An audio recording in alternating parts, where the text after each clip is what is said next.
So today we'll be talking a little bit about our SIG at the very beginning. I'll be going into two kind of concrete ways you could introduce critical thinking into your classrooms and kind of introduce what I've done in the past with my classes. And then after that, Curtis Chu, our editor of the peer-reviewed journal for the Critical Thinking SIG, Critical Thinking and Language Learning, we'll be talking about publishing, researching, and basically professional development for you with the Critical Thinking SIG and our journal. All right. So a few announcements at the very beginning about our SIG. We didn't have a lot of things going on during 2020, but we have a big 2021 coming up. We just released our 7th issue of Critical Thinking and Language Learning, our peer-reviewed journal for the Critical Thinking SIG. It has some great articles in it. I just read through it earlier this week, just before I published it, and some really interesting stuff with medical English and ethics and things like that. Early next year, we have a special issue of the peer-reviewed journal about online critical thinking and how you adapted with the pandemic, teaching online, and things like that. So we're looking for papers to see how you adjusted and how you adapted and taught critical thinking to your classes during the pandemic. And to support that, we're going to be holding an online event in early 2021 for people to share their experiences, their ideas, their solutions for teaching online and helping to introduce critical thinking into their classrooms. So look forward from our website and our Facebook page. We will be talking about those and giving out our call for papers and things like that very soon. Okay. So other than that, we need to announce that our voting for our AGM will be online this year. So if you head to our website, you'll see a link later today that you can go to the Google Forms, you can nominate people, and then after a week, you'll be able to vote. And then after 2 weeks, we'll announce the winners. Okay, so that'll be, of course, for the coordinator position, which I'm currently holding and have been holding, I think, for the last, 6 years? Wow, that's been, time flies when you're having fun, I guess. And of course, our publications chair and all the 5 major positions of the SIG Executive Board. So now that all of that is out of the way, I'd like to share some ideas with you on how you can integrate critical thinking into your classroom. Some of these are, well, actually, both of these are actually a bit more geared toward university teaching. They could be adapted for younger learners, but it's a little bit heavy topics when it comes to what I'm going to talk about today. So this is critical thinking and language learning classroom, what forms it can take, and how you can implement them in your classes. All right. So I guess we need to give critical thinking a definition first. Now, to me, if you go online, you'll find tons of definitions for critical thinking. If you ask 10 people, you'll probably get, 6 or 7 different definitions of how they think critical thinking works. Everything from like attacking someone's ideas to thinking more deeply. For me, when it comes to my approach to my classes, I like to think of it like this, the formation of logical thinking habits and skills. So I want to encourage students to think reflectively. So to look inside themselves, to think deeply about a topic, and to think without errors. And that's what we're going to focus on today, is kind of critical thinking in our first activity with logical fallacies and avoiding logical fallacies. And I want them to apply those habits and skills to their school and their learning and with their friends and outside of class. Honestly, I can't stress this enough. Critical thinking skills go beyond your classroom. If you have a student who learns how to think a bit more, reflectively, metacognitively, or can analyze other people's opinion a little bit better after your class, that's going to go with them into their life. And that's really, really important. I mean, it's part of being an educator, the way I look at it. So that way we can avoid having weak opinions or making sure other people are not trying to manipulate you or try to change the way you think for their benefit. What does it look like? Well, I mean, gosh, there's many, many ways to see critical thinking in the classroom. I mean, it's as simple as asking a person, why do you think so? Or just why. It can be as complicated as identifying logical fallacies. You'd be talking about ethics. And if you look at our journal that was just published today, you can see critical thinking in medical ethics class. You can be looking into yourself and kind of wondering, why do you hold an opinion, and justifying your opinion to yourself. You can be asking questions to understand other people better. And of course, kind of the classical definition of critical thinking is kind of winning a debate. That is all part of critical thinking. So the first approach I'd like to share with you is something that I do with my writing students. Just to set the stage, my writing students at Aichi University, and I did this at Tokai University before I started at Aichi University, are about, I'd say, Cepher A2 level, and if I'm really lucky, B1. Not super, super high level, but at the same time, they're not false beginners or anything like that. So when you get a writing and you ask for a student's opinion, you might see some strange logic or some strange sentences. I know in my classes, I've seen things like this example right here. I really like this food because it's tasty. I think it's delicious because I enjoy eating it. Okay, I mean, that's English, but it's not exactly a very logical way of expressing an opinion. And there's actually a name for this. I was kind of curious if if you know the name. It's actually called begging the question.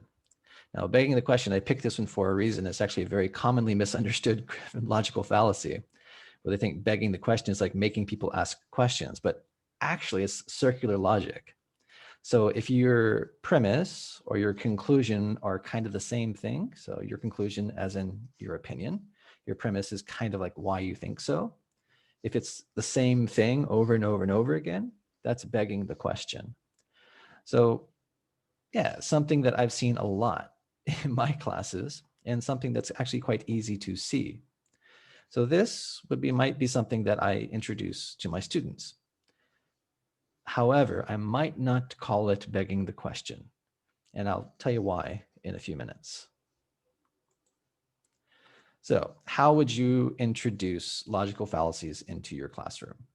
A few ways that I've used in my classes. One really, really easy way to, one, introduce and two, practice is advertising. If you look around on the train, look around on the bus, look on the internet, look at the advertisements, look on Facebook, look on any kind of social media, you're going to be seeing these advertisements that try to get you to do something.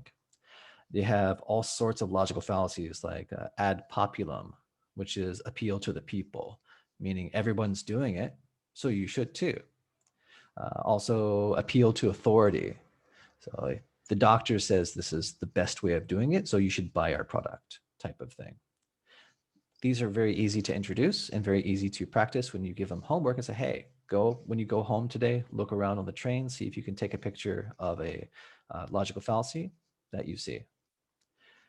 Giving them easier names. As I mentioned before, if you have a high-level class, maybe you might say post hoc ergo propter hoc, but in my classes, I probably wouldn't introduce it with this name. I might say, post hoc ergo propter hoc means B happened after A. Therefore, I think A caused B. So it's kind of a causal fallacy. And you can give it a funny name, like A caused B fallacy, or something simpler. You know your students better than I do. Give them an easier, funnier name. Ad populum could be, I don't know, follow the people, or appeal to authority is doctors say it's true, depending on what kind of examples that you use. Finally, use their social media, use the news outlets, especially if you're using American news right now. Unfortunately, there are lots of logical fallacies all over the place if you look for them. And that's kind of the point of this approach, is to get them looking for them. If you can introduce them in a kind of an easier way and then get them looking for them, you can then turn that around and start using it in the writing class or speaking or debate or presentation. It's up to you. here's an example of something that I might have my students do. This would be online. So we use Moodle and Teams. So I would give my assignment through Moodle. I'd have a sample paper document, Word document they would download. Then they would upload it through Moodle, and then I would send it to other students. The assignment would be they'd have to write a short essay. This is an example of the perfect food or your favorite food. And they'd have to include 2 or 3 logical fallacies. So I'm actually asking them to consciously make logical fallacies that are introduced in the class.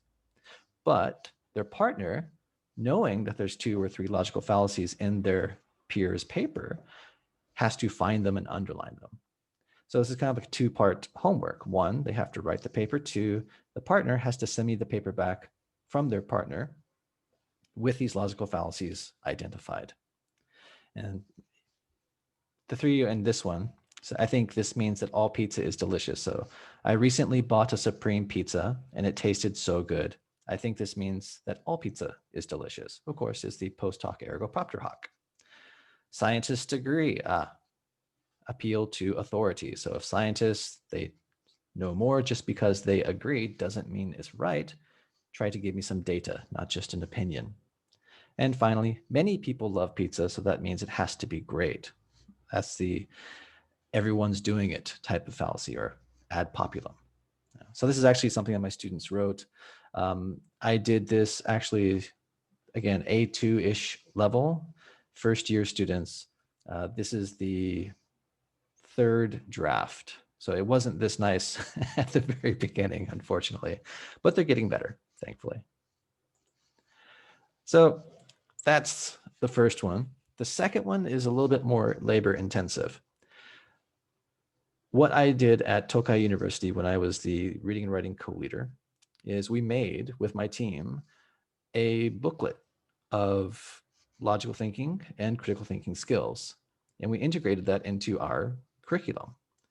And you don't have to make your own booklet, because if you go online and just search EFL critical thinking print, you can probably find lots of free resources that you can download and use in your class. Or you could look at, say, our journal, which is free. We don't have any charges. Members can get it. Non-members can get it from our website. It's completely free, open access. And it has a lot of ideas of how you can integrate critical thinking into your classroom as well. Or do what we did. And I would like to share an example of our booklet with you today. So we created our own from the very beginning. We used Microsoft Publisher to put it together. And then we just used the printing department on our university to print and distribute them to our students. So the idea behind this booklet was to get students to think more during a test. And I actually, if you are familiar with some of my research, I hook EEG machines up to my students and I measure their brain waves on strategies like this. So pre-introduction, post-introduction of strategies, how do brain waves change? And they actually do have a measurable change between pre-introduction, post-introduction of these types of skills. It actually makes them focus more during a test, and which almost always, at least in the somewhat limited data that we have from Tokai University, increases their scores. So that's the effect of critical thinking on testing, hopefully, is to increase their scores. Now, I'll get double. So this is the booklet, the title page for Tokai University. Again, I'm at IT University right now. I just started this April, but we, over the last 2 years and continuing into this year, we use this book for our first year students, introducing higher order thinking skills for reading tests. There's 4 parts to this book with an output at the very end. The first part would be introducing question types.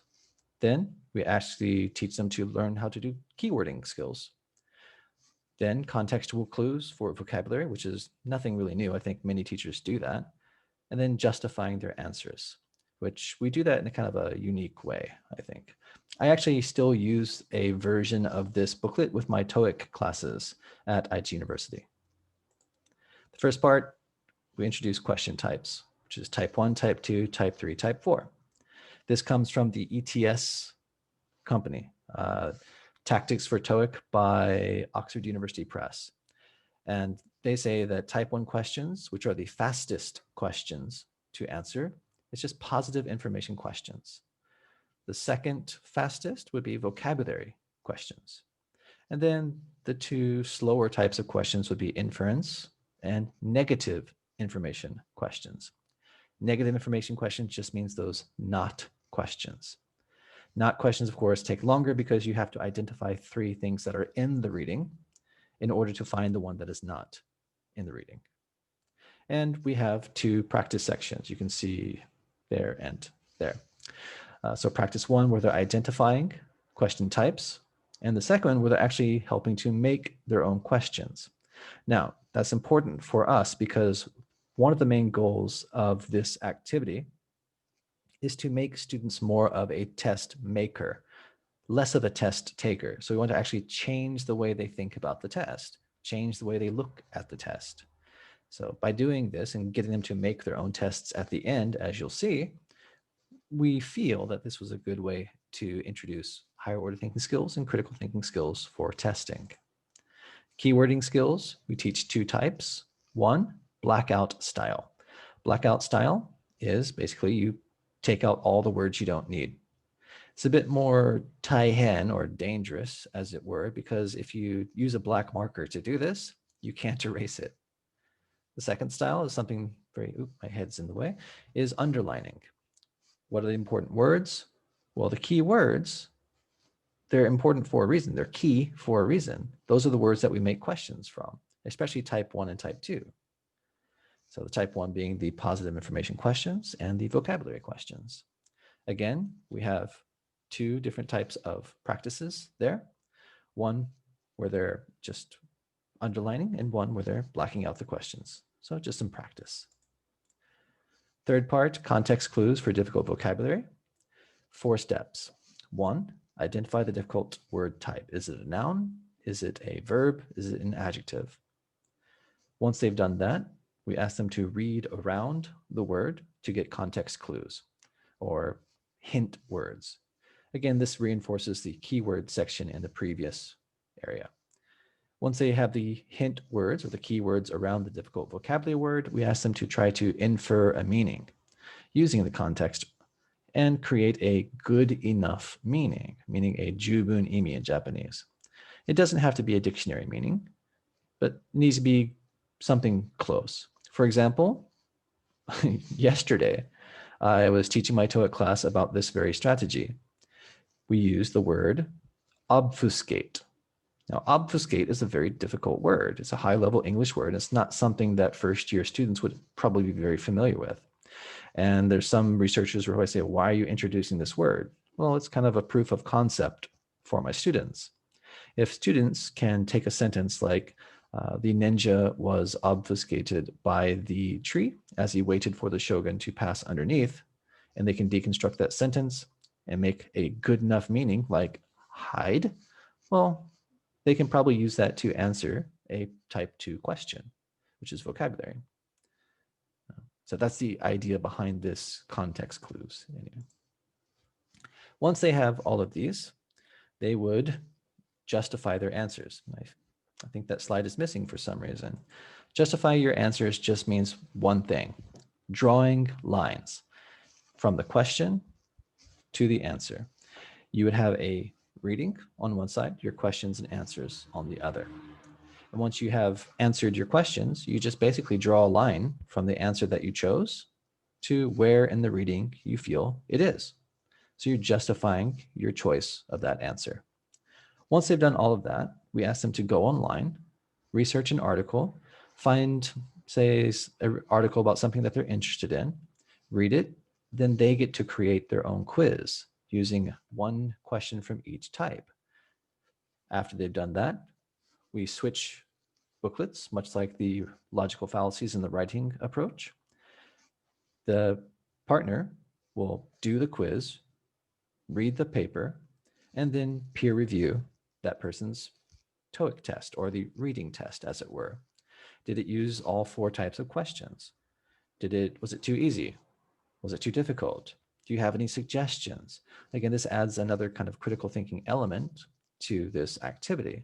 So a lot of logic when it comes to testing and critical thinking when it comes to production. So being that we have many online classes, did you know that if you use Microsoft publication or publisher to make a document, you can change that into a PDF. If you have a PDF, you can very easily make a multiple choice or gap fill or short answer blanks for students to write into in their computer.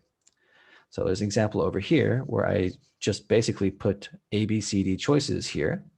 The student would click, choose A or B or C or D for each one. And when they're finished, they could send that back to me so I could check their answers. Or in this case, I'd have them check each other's answers because this was just more of a practice. You can still do things like this with your own booklet, even if you're teaching online. It's not that difficult. It just takes a little bit of time. But the really cool thing is once you have it made and it's ready to go, you just use it over and over again and just tweak it here and there. So introducing higher order thinking skills for reading tests and logical fallacies for writing are two of the ways that I have used critical thinking in my classrooms. Again, this is more of a kind of university or higher level high school types of, I don't know, activities or concepts for your students. But as long as it's helping the students understand the topic, helping them to improve their English, helping them to improve their thinking, well, then that's great. And it doesn't have to be something as, let's say, difficult or complicated as the booklet that I showed you. It can be something fun. So it's really up to you. So that's it for me. I think we have a few minutes for questions and answers. At 6 o'clock, I'll hold it over, or we'll hand it over to Curtis to do his presentation on our journal, publishing and professional development in critical thinking. So Blair, can we unmute and see if there's any questions? If you have any questions, feel free to unmute yourself. There are no questions right now in the chat. Okay. However, if there are questions, covering a lot of stuff, feel free to unmute yourself and ask away. It could be questions about the activities or the critical thinking SIG is okay.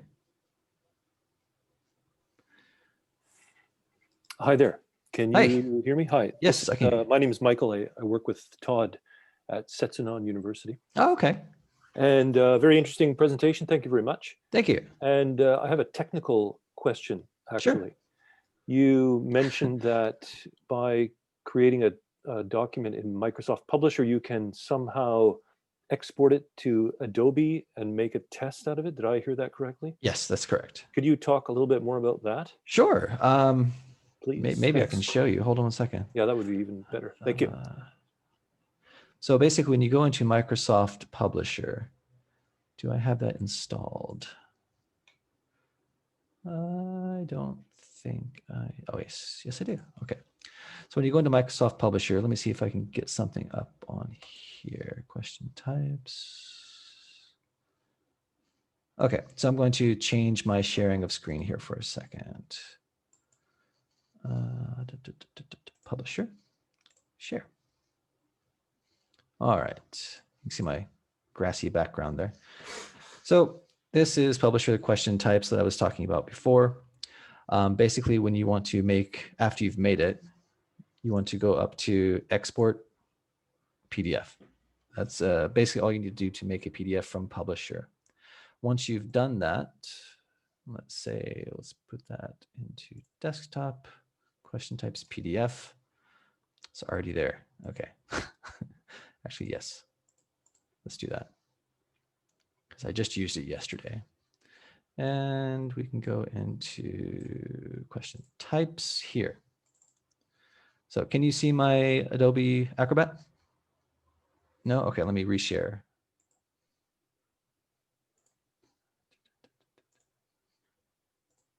Can you see it now? Yes. Should be yes. Acrobat. Yeah. Yeah. So if you have Adobe Acrobat. Okay, the big if. if, yeah. Right. I'm not sure if you can do it on regular or not, but if you go to Tools, Prepare Form, and it'll allow you to, well, first it'll put these in here. You don't really need them.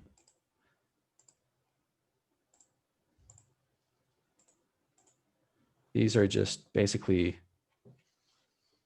say you want a drop down box. This is a drop down box here. Okay. I would click on that. I'd click it and put it into here. And then you have a drop down box. So maybe a question, let's do answer.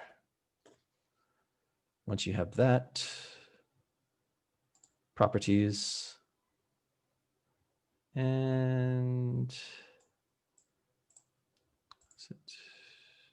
options. You can put in different answers. Type 1, type 2, and etc. So when you go back out of this, you can see it is a choice. Yeah. Of course, you'd write choose answer or something here, but we don't have a lot of time. So, but hopefully Okay, this gives you a quick thank you very idea much. of how to make a interactive form with PDFs. Yeah, a lot of potential there. Thank you. Yeah, happy to help. Thank you very much. All right, any other questions? There was a quick comment here, but I guess we can confirm that that was a paid version of Adobe Acrobat, right? I don't know. It just comes with my university. So I'm guessing Okay, if yeah. you are a part-time teacher or a full-time teacher at university, you probably have access to it. Most universities do have access to Adobe and Microsoft products, but even for part-time teachers, if you're part-time. All right. If there's no other questions, I'll hand things over to Curtis. He'll be talking about our journal, professional development, research, and possibly publishing with us in our journal if you're interested. And if not, hopefully he'll be talking about some things that are applicable to many parts of the professional development area. So Curtis, thank you very much. And right. Dozo. Yay. Yay. I'm going to share my screen. Good to see Michael. Good to see Todd. We're all working at Setsunan.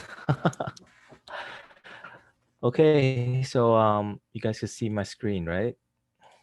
Full screen. Okay, so I'm going to share a little bit about thinking critically on publishing journals. So I'm Curtis. I'm working at the International Center at Setsunan University. So a little bit about me, my experience in editorial work. So I've been the chief editor for the Critical Thinking and Language Learning. That's from our JALT SIG since 2016. And I've been an editorial assistant for 2 journals in Taiwan for about adding up like 8 years. So I also have experience founding a journal, and I'm also, let's start off by talking about the publication process from the author's perspective. I divided this into 5 steps. The first one, choosing a journal based on intention. Second, reading the scope and guidelines. 3, understanding the structure of the editorial board. 4, the peer review process. And finally, how we should interpret the results from the peer review. So for the first part, is this moving along? Okay. So choosing the right journal, choosing the correct venue for our work. There are many things that we should consider. First, if we are considering professional development, such as entry to a career in higher education, then you might want to choose journals with higher chances of publication. In other words, smaller scale journals, such as those that are published by departments, published by associations, or they're aimed for professional development, and sometimes journals with article processing charges, the APC, which will cost about 200 to 400 USD, but we have to be careful because some of them are considered to be predatory journals. And then we could refer to the previously published papers of the target journal so that you could look at the quality of the published works.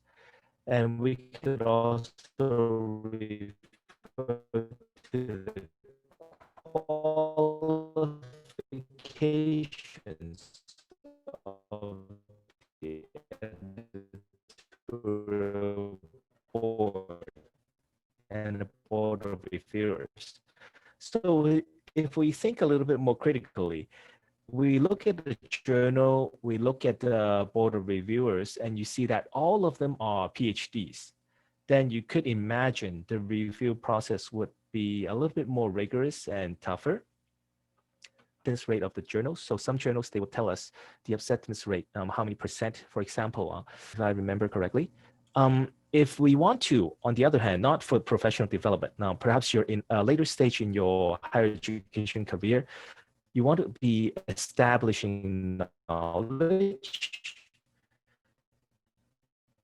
then you could try to, you want to share expert verified knowledge, you want to become a recognized expert, then you could consider high-ranked journals, large-scale journals, such as those that are indexed in Social Science Citation Index, SSCI, ESCI, journals with high, such as Scopus, Web of Science, PubMed, etc.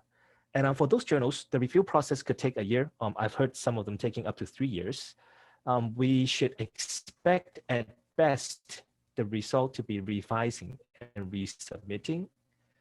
And this interesting thing about these journals is that a rigorous academic writing skill is not actually that important, not as important as a rigorous research methodology. If we look into those major publishers, Elsevier, Taylor and Francis Wiley, they all have editing services.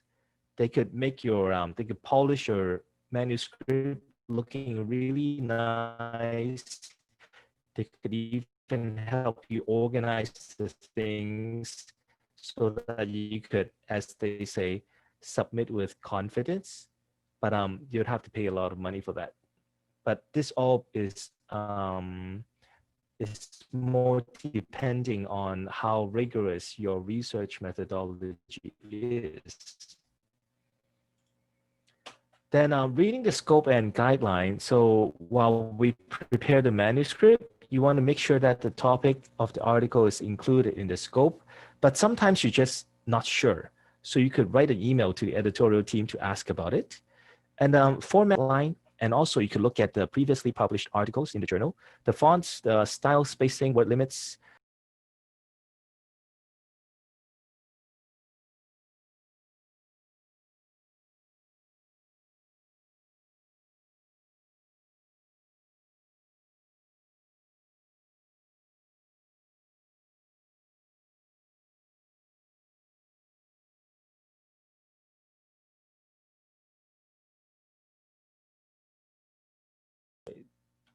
Sorry about that. It seems like I got disconnected. Hold on. Yeah, something happened to me too. You are back. Yeah. Oh, so it's I think we not all got just me, right? kicked. The sound was having a little issue. Okay, so is it working now? Do you guys hear me correctly?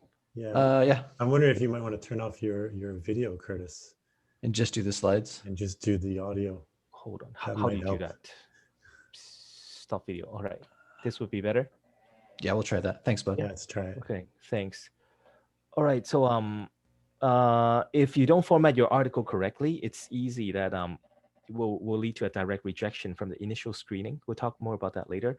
And also, in my experience of receiving a lot of letters, submissions, some people are just really not that polite and not really respectful. And some people kind of have to give us the impression that, oh, I'm a really good, I'm a true expert in this field. It's kind of like a pleasure for you to receive my submission. So that actually could have some direct influence on your manuscript. We can talk a little bit about that later as to why. Okay, and then this is very important to understand the structure of the editorial board. These are general terms. So at the top, we see that we have the chief editor. So the chief editor makes the final decision and guides the direction and development of the journal. And then we have a managing editor. who is responsible for processing articles and operation of journals. So note that the processing of articles, reviewing, so that part is not really related to the chief editor if the managing editor is present. And then we will have executive editor or associate editor or editor in charge of, for example, research, editor in charge of book reviews, editor in charge of practical reports. So they are the ones that will be responsible for recommending reviewers. And then we'll have an assistant editor or intern or editorial assistant. So these people are responsible for the initial screening and also corresponding to the reviewers and the authors. And finally, we are hugely supported by the editorial board and our reviewers. So I listed 2 examples here. When a journal asks for submissions to be emailed to a certain position, this actually implies the scale of the journal. Looking at example number 1, if the journal asks you to directly email the editor, the chief editor, so this probably means that other editors or assistants might not exist in this journal. So this means that the operation of the journal is equivalent to small-scale journals. On the other hand, if an editorial assistant replies to your submission, so this kind of means that we have other editors, we have other levels, then this would probably be a large-scale journal. Then the peer review process is actually quite simple. Articles sent to reviewer 1, sent to reviewer 2, and then when 2 reviewers have very different views, article will be sent to the 3rd reviewer. That's only when necessary, when required.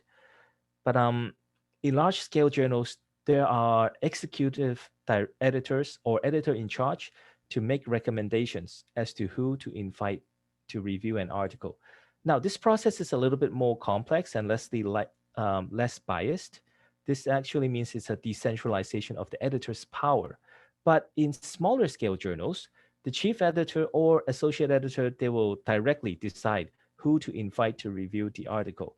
So it could be more biased, but likely more efficient because the editor will be making all the decisions alone. To be honest, this is what's happening in the our journal, Critical Thinking Language Learning. So I make a lot of decisions.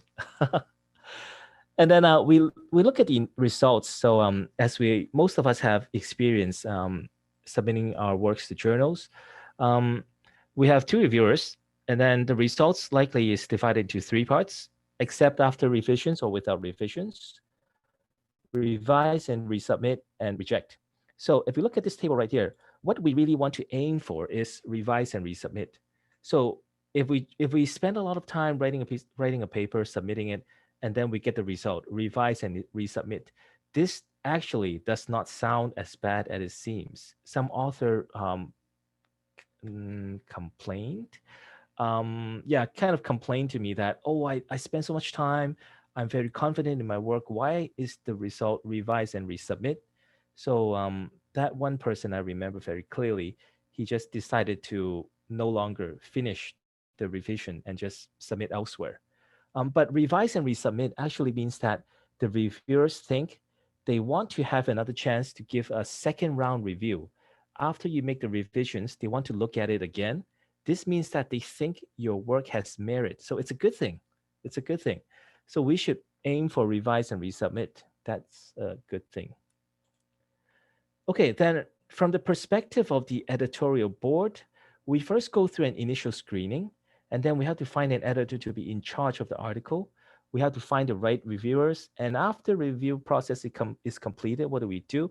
And finally, some considerations when we publish an article. So, okay, so the initial screening, in large-scale journals, editorial assistants, they do the screening. They check if the manuscripts fit the guidelines. And after that, if it fits, the editorial assistant will report to the managing editor. And then the managing editor will decide if or if not the article should be sent for reviews. So up to this level, both the chief editor and the managing editor will know who the author is. This will be very important. We'll talk about that in a bit.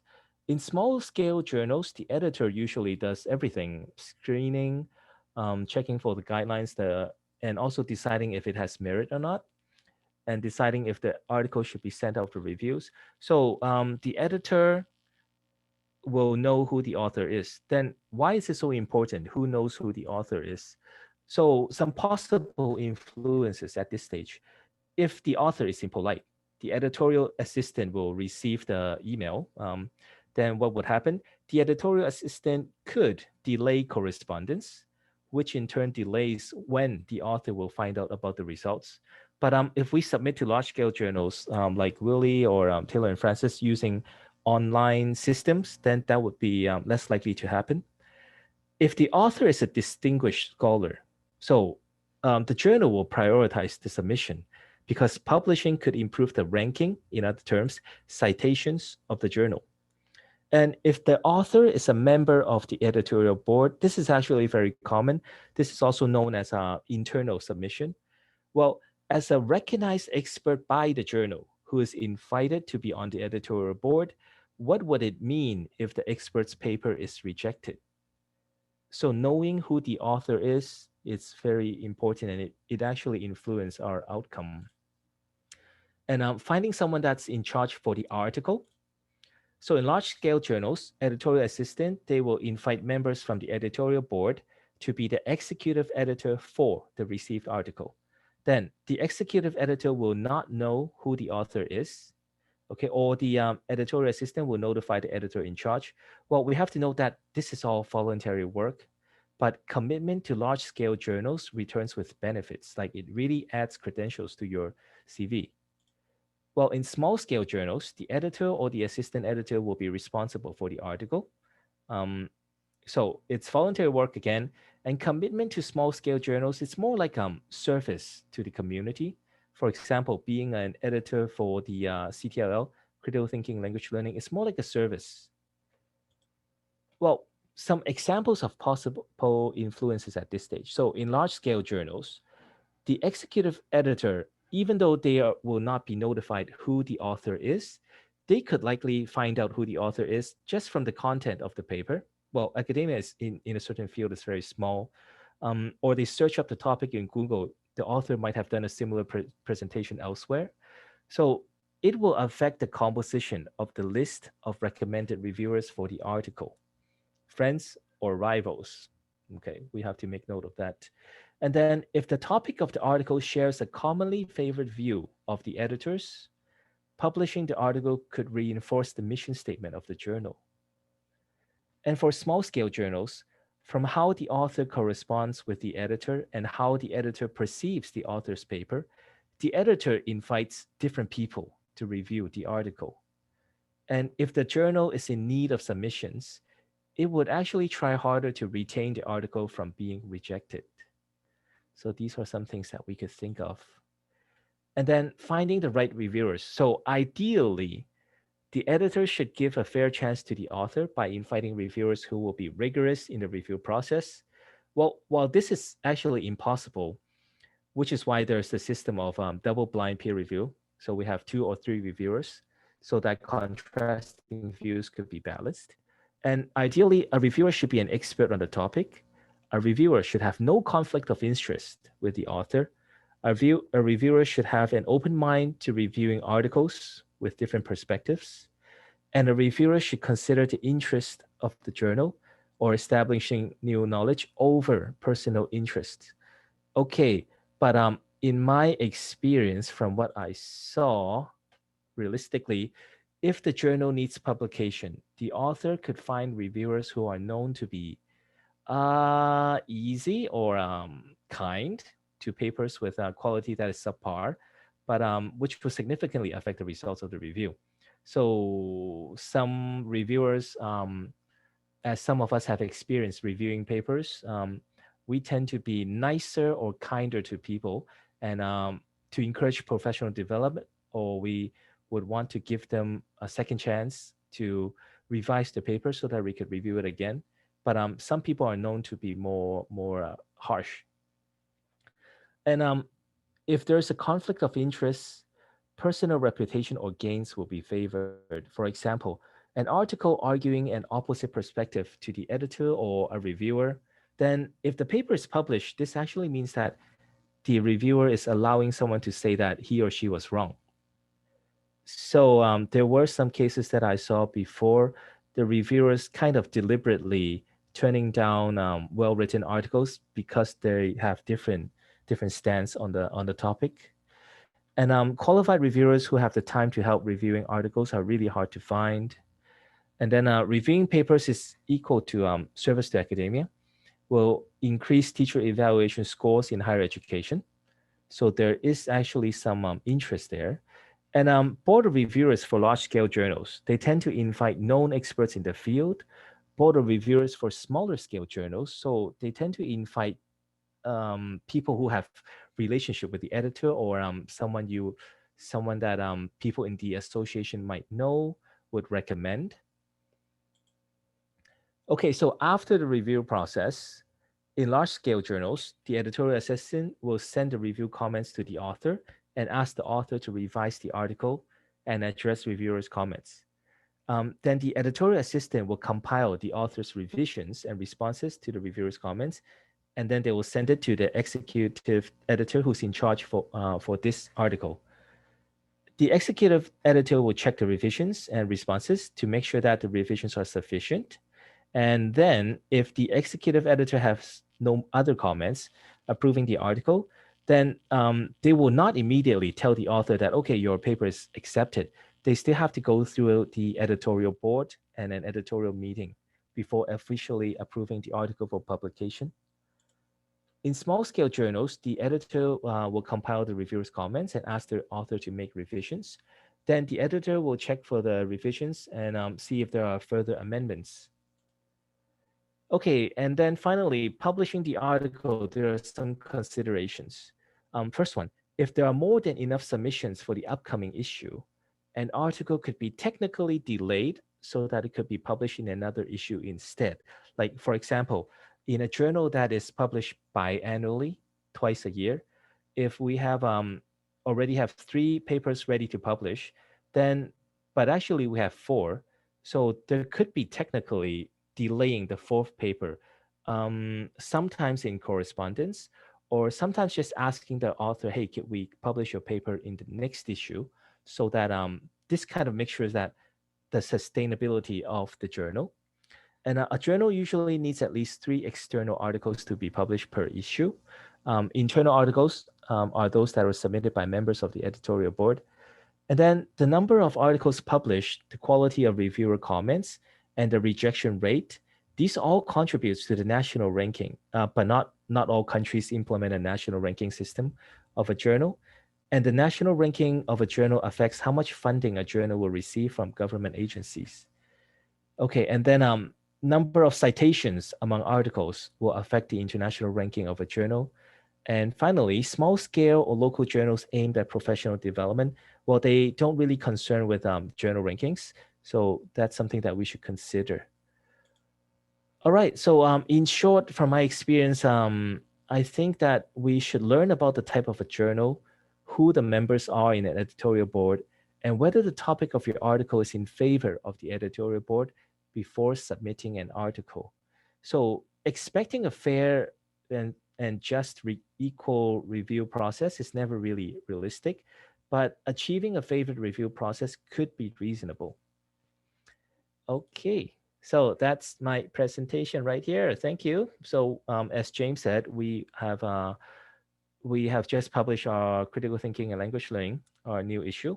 So we could find that online. And if you have any questions or comments, yeah, so we have some time for that. Thank you. Stop sharing. Stop video. We should give him a hand. Okay. Yay. Awesome stuff. I mean, I don't know if you saw the chats, but yeah, everyone's like, this is really interesting. This is really useful. So thanks so much for that, Curtis. I do have a question. Oh, yes. A comment and then a question, actually. Mm-hmm. Comment, you're doing a great job. Honestly, you've done so much for the journal in the last couple of years. It's just awesome to see how it's come along. Second, you said review or no, revise and resubmit is the kind of what we're going for. Have we, through the CTLL, or you through your other journals that you've been involved with, what's the percentage of accepted without revisions? Basically none. But okay, that's what I thought. But that happens when you have like a distinguished scholar submitting something over, like someone that's really famous in the field, and actually their articles are not flawless, Mm. but it's more like out of respect.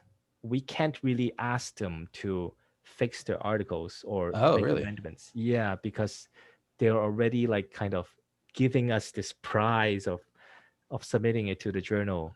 So it might help like with like viewership of the journal and things like that. Yes, Okay. especially the citation rates. Ah, Yeah, gotcha. if someone publish in your journal will have more hits, more citations, and that will affect the international ranking. Okay. Yeah. Cool. Thanks. Yeah, that's interesting. Thanks. Do you have any other questions about journals submitting editorial work?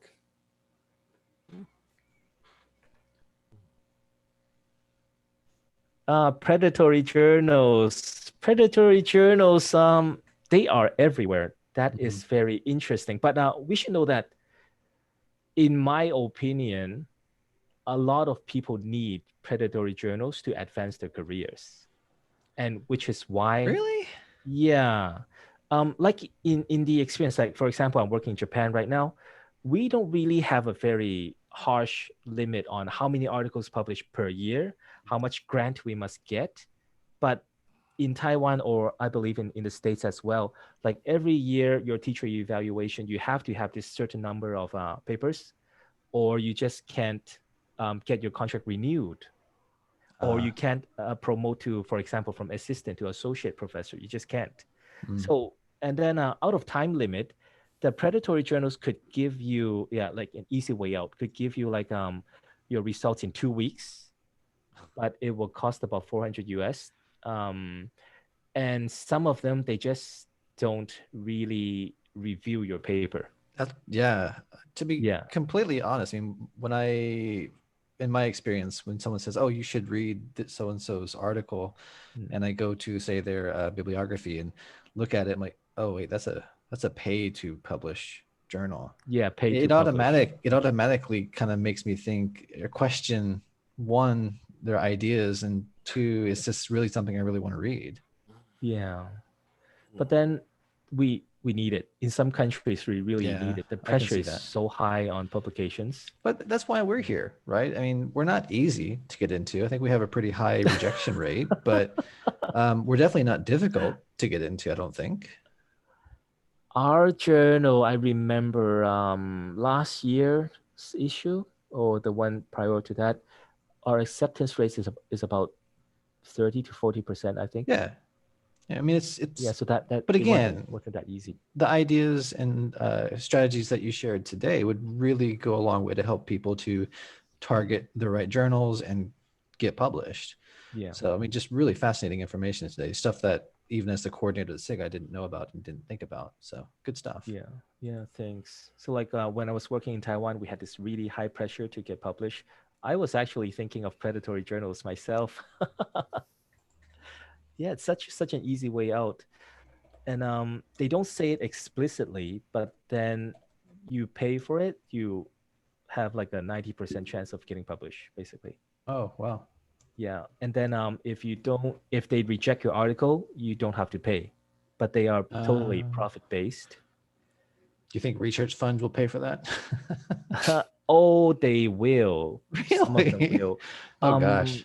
Research funds, in my experience in Taiwan, like scholars getting grants, they could use that money to pay for English editing, or like the ones that I mentioned, Elsevier, Taylor and Francis, the professional editing services, and even translation.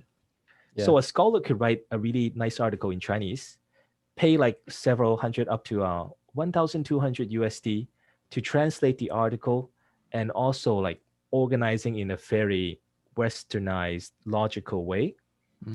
But all they have to do was just write the article in their native language, and they could get published, and they could use the fundings from the research grants. Okay, interesting. Yeah, and now another thing about predatory journals is that there's actually some good things about it. It's open access. So once you paid for it, you publish it, you can promote your work on ResearchGate, or everyone could download it. But if we publish in Taylor and Francis, for example, your article will it's not be theirs. open access. Yeah, it's theirs. You just give it to them. Yeah. Or you pay an additional like 1,000 USD to make it open access or something like that. Yeah, I've heard about that too. Yeah, Yeah. one of my articles is not open access because I had to sign this like release form to them. It's like, really? But yeah, you just have to give it to them. But yeah, I haven't paid for an article yet, and I don't know. If you're thinking it's not so bad, I might give it a try. Oh, and one last point is that predatory journals, they usually have something in common. They use the layout of something called an OJS, Open Journal Systems. So through the Open Journal system, they have this really similar layout. So if you see that layout, you recognize it, you could think if it's predatory or not by checking if there's an author publication fee. But usually they have their websites on OJS, Open Journal Systems. So that would be probably like the case that if you pay, it's open access, and if you didn't, it's not? Or is it just you pay, you get in? If your article is accepted, you pay. But Okay. they need your money, so they will let you pass. Yeah, something like that. Okay. Okay. Yeah, do we have any other questions, or our time's running out, right? About 3 more minutes, yeah. Okay. So if not, Do you have anything you need to announce from the SIG? Yeah, I'll talk a you little should bit be able from to the turn SIG. on your video again. Okay, good. There we go. It's getting a bit too close to my screen. So yeah, everyone, thank you so much for coming today. Just again, I some great comments in the chat for what I was sharing, what Curtis shared, just some really, really interesting stuff. And I've got some private message from people with other suggestions that we can look into as well. One from Pinar about using Kahoot for multiple choice questions, which I'm not really familiar with, but I'll look into it. So yeah, again, look out for our special issue of the CTLL early next year. Keep an eye out for our special event, the online event that we're going to be organizing for online critical thinking teaching. And if you have a manuscript in mind that is, well, fits all the criteria that Curtis put out today, hit us up. I mean, we are a quote unquote small journal, but I think what we offer people is really quite good. And that's largely in part thanks to Curtis. So everyone, thank you so much today for coming. Really, really appreciate you coming out. It's been a lot of fun for me, hopefully for Curtis too. Same here. Yeah, I hope to see you in the future and maybe next year face to face. Face to face, in yeah. person. Yeah. And So, please yeah. feel free to open your mics and give them an applaud. Thank you, guys. Thank you. Well done. So James Dunn and Curtis Chu, thank you. Thank you. very much. Congratulations. Thank you. Thanks, guys. Blair, thanks so much for helping us out.